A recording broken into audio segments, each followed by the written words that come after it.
je vais vous présenter l'armistice du 11 novembre 1918. C'est un document qui est conservé au Service historique de la Défense depuis 1921 et qui est un exemplaire unique puisque c'est le seul qui subsiste de ce document.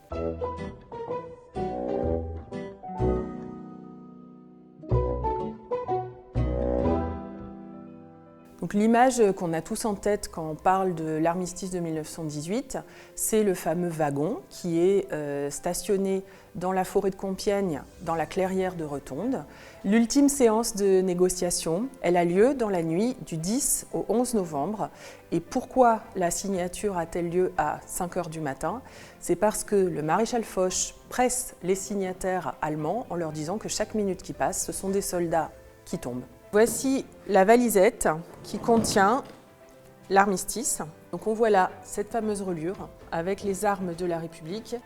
Donc sous le titre, tapé en lettres capitales « Convention », on peut lire « Entre le maréchal Foch, commandant en chef les armées alliées, et Monsieur le secrétaire d'État Erzberger, président de la délégation allemande, il a été conclu un armistice aux conditions suivantes. » Donc dans les 12 pages qui suivent, ces conditions sont détaillées. Et on arrive à la 13e page, donc qui est la seule qui était dactylographiée le jour de la signature.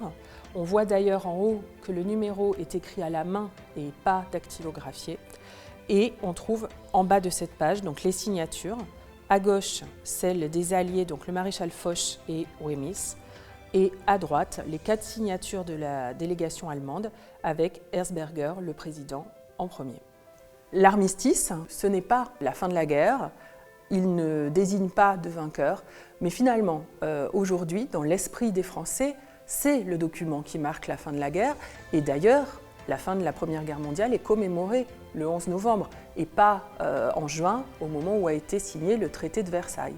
Donc c'est vraiment un document qui, dans l'esprit des Français, représente la fin de ce premier conflit mondial.